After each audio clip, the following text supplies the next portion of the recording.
You're welcome to today's lesson. My name is Ebenezer and I'll be your instructor for today. In this particular lesson, it will cover the writing tax one, where we are going to talk about how we'll be able to understand tax achievement as one of the criteria in the writing tax.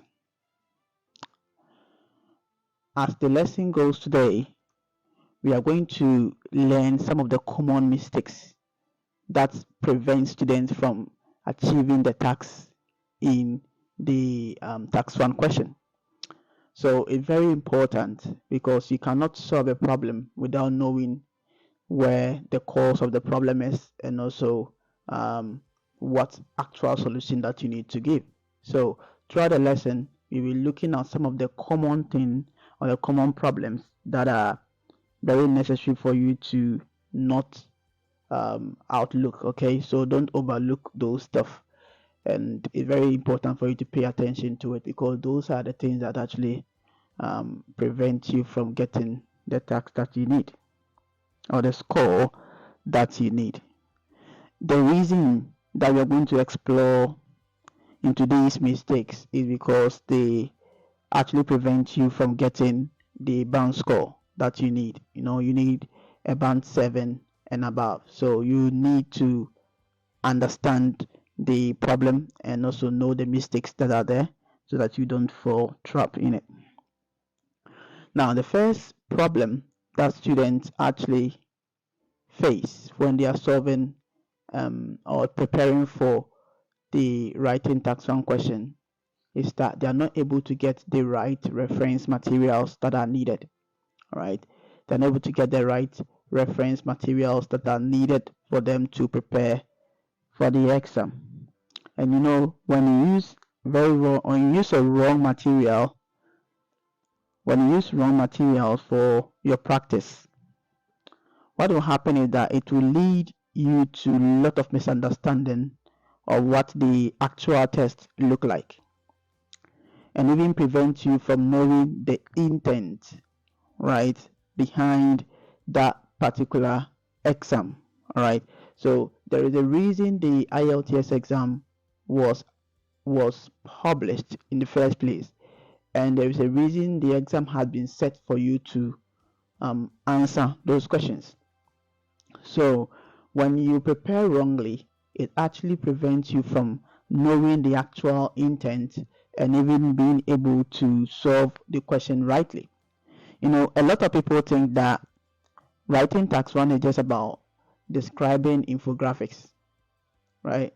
They just think, okay, it's about us getting the graph, um, just describing everything that is on it, and then that'll be all. That's all that we need, right? But that is not what writing tax one is about.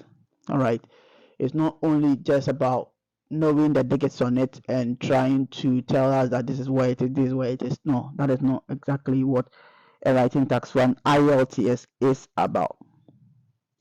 Okay, so because they think that is just about describing infographics, any kind of material that talks about graph or even claim to be a real test can be used and can be studied in such a way that they'll be able to pass the exam.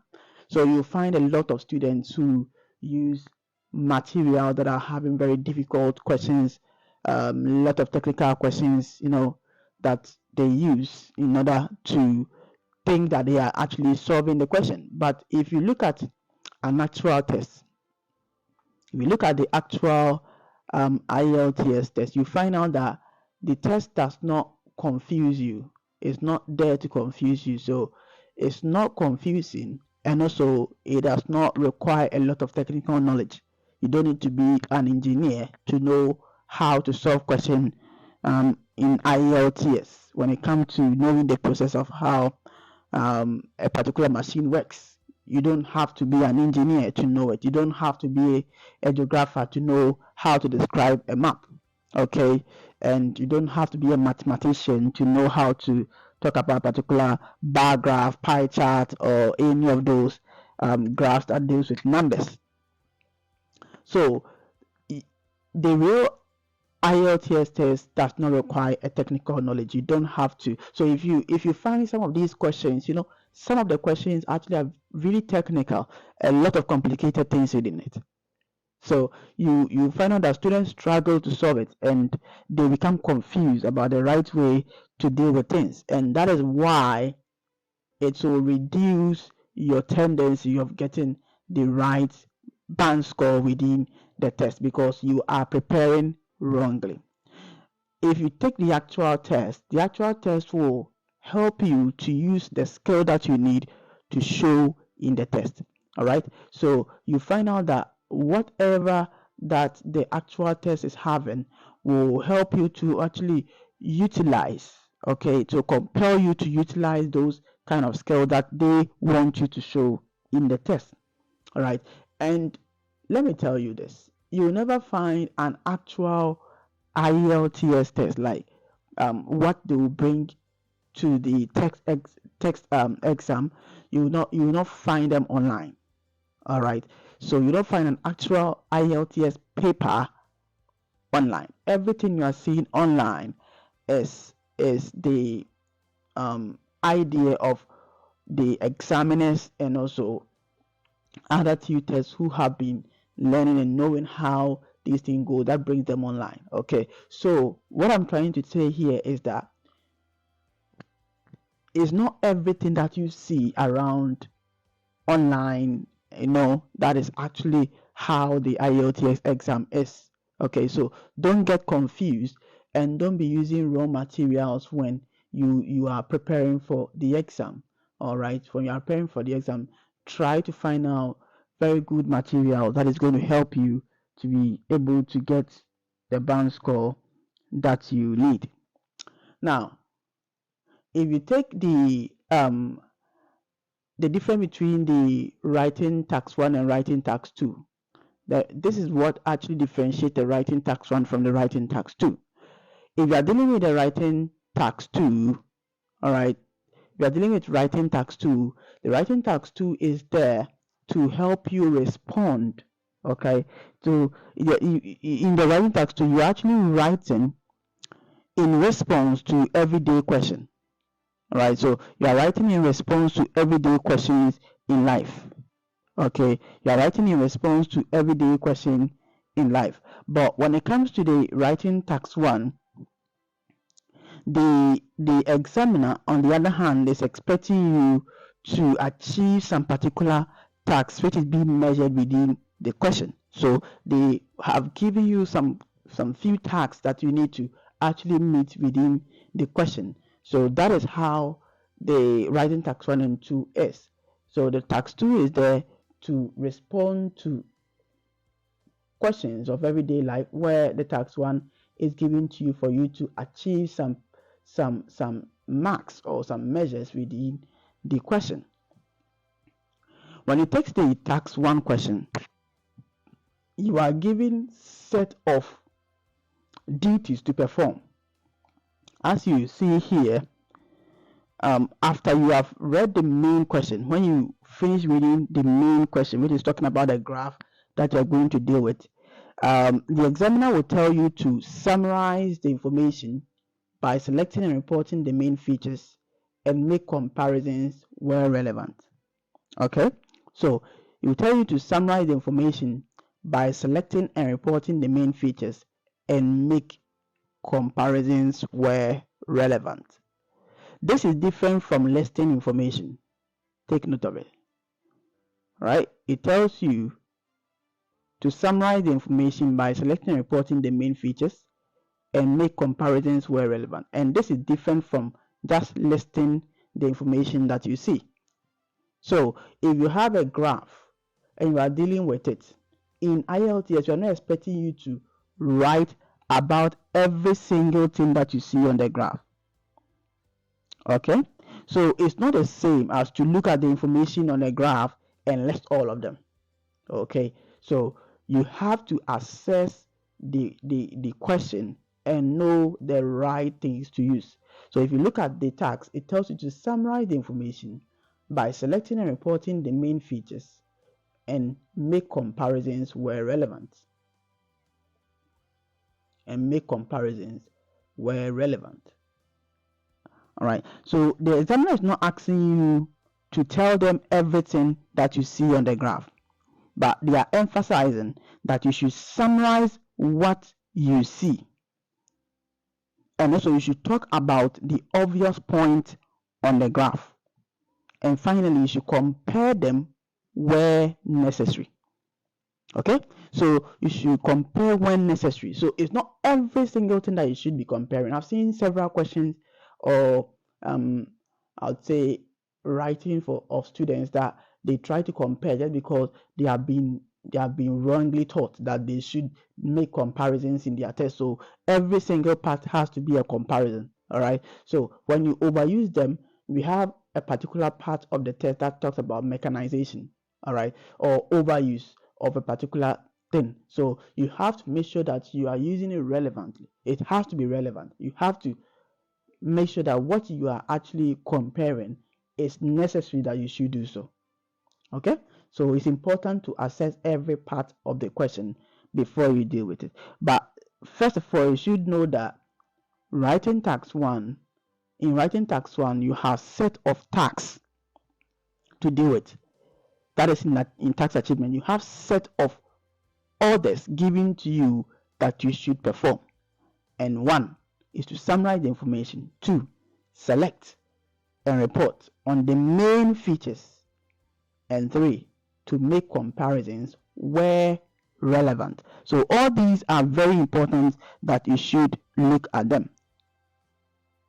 So when they tell you to summarize, it's not the same as to list.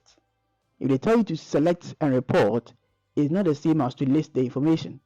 So if I find a test paper and an answer to a test paper where you have written everything from the first part of the graph to the end part of it, every point have been listed. All right, you are not going to get anything more than 6. You are not going to get anything more than 6, right? You'll be getting around 5.5 or up to 6, because that is not exactly what the examiner is asking you to do. So some of the writing tests that you read gives this instruction that you should write a report for a university lecturer describing the information below. These instructions are outdated. All right, it was used before 2007. Okay, so if you see this particular instruction which tells you that you should write a report for a university lecturer describing information below in a writing tax 1 question, know that you are dealing with an old and an outdated type of question. All right, it is no more used, and that is why, so you can see from 2003 up to 2007, the students were actually instructed to report on the information. So they don't give attention to selecting main features or making comparisons, because they have been informed to report on the information. All right, so after 2007, the test asked you to summarize the information instead of reporting on it. All right, so this is why most students generally list all that they see on the graph to the examiner without selecting the main features or making comparisons as stated in the new tax.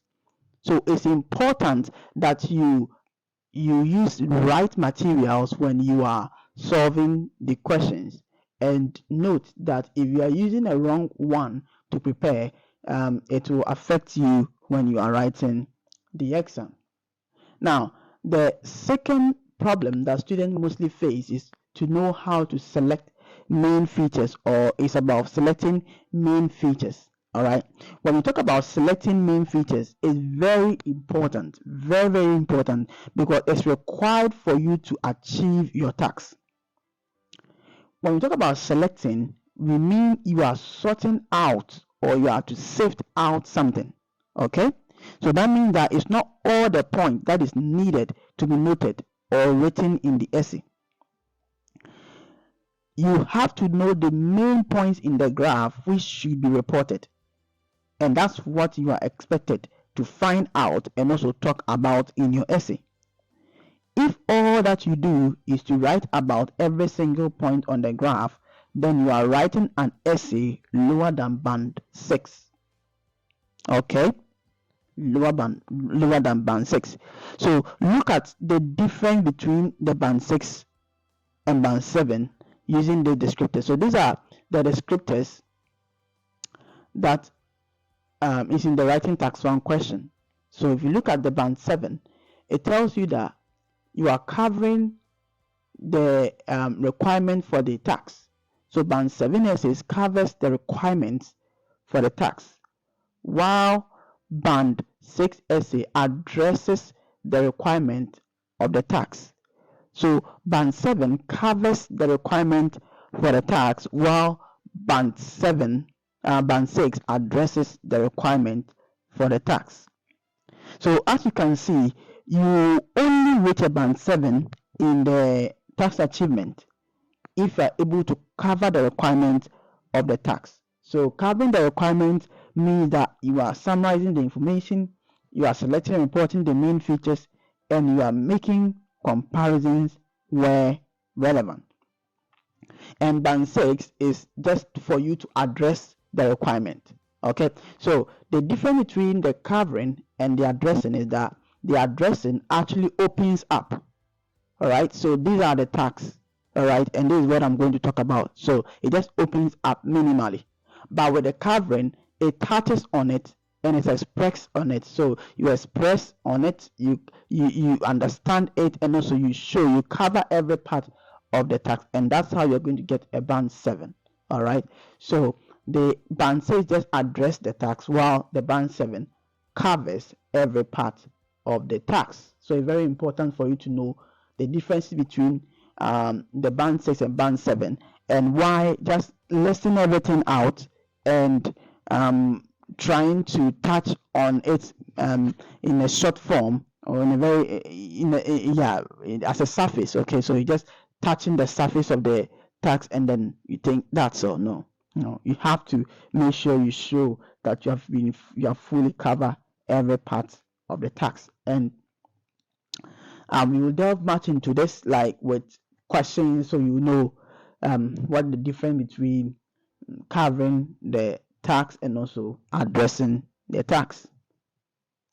Now let's look at another thing in the band descriptor, and this time we are going to check out the differences between a band 8, a band 7, and a band 6, and then you know how things are. So if you look at the band 7 or band 8 band descriptor, when it comes to the tax achievement, it tells us that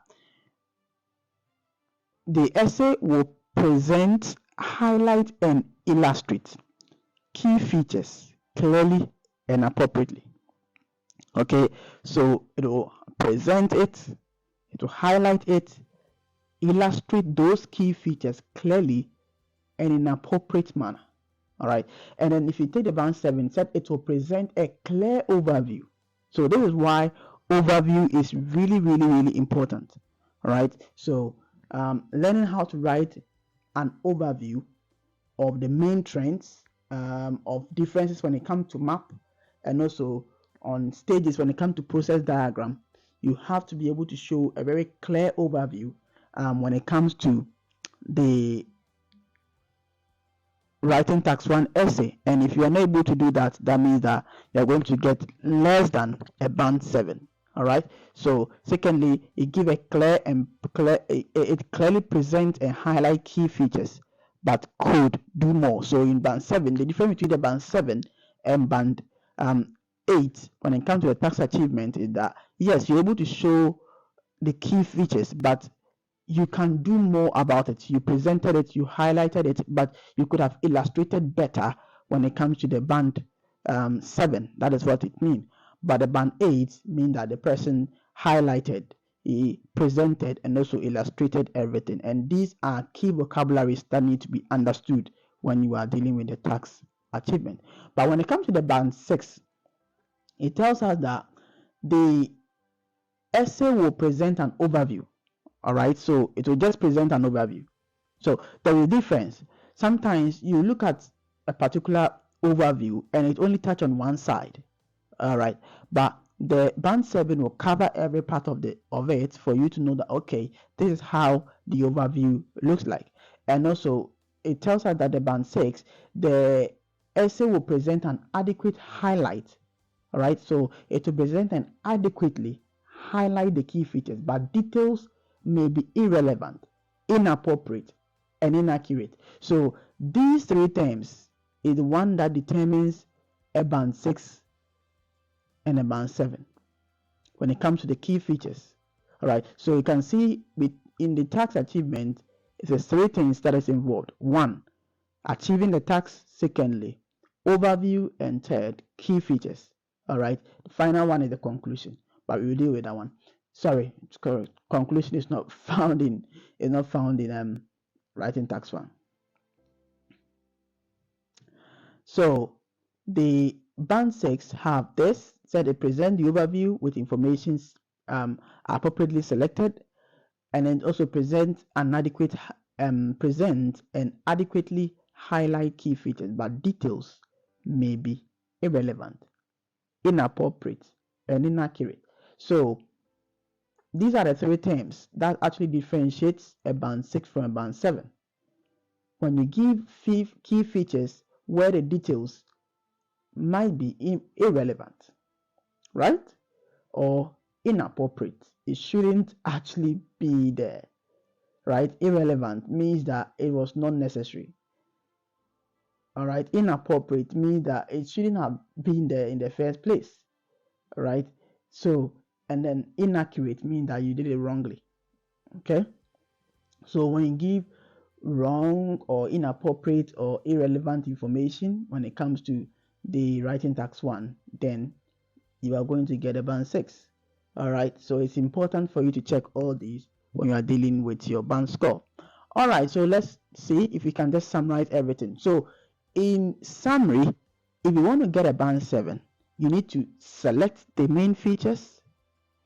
All right, make sure that you select the main features.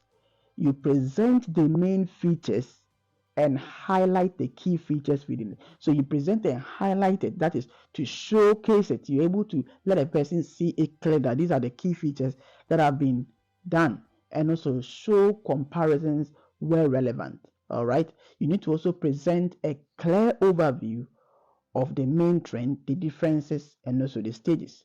Don't give details that are irrelevant, inappropriate, and inaccurate. And these are some things that you should be learning. You should know the difference between irrelevant information, inappropriate information, and inaccurate information. All right, I'm going to give you time for you to ask questions. Yeah, I'll give you time for you to ask questions. Today's test was a very short one. Today's presentation was really a short one because I really want to give you time for you to ask questions on what we have studied so far, and then yeah, we will meet again and then go on with our next lesson. All right, so it's time for questions.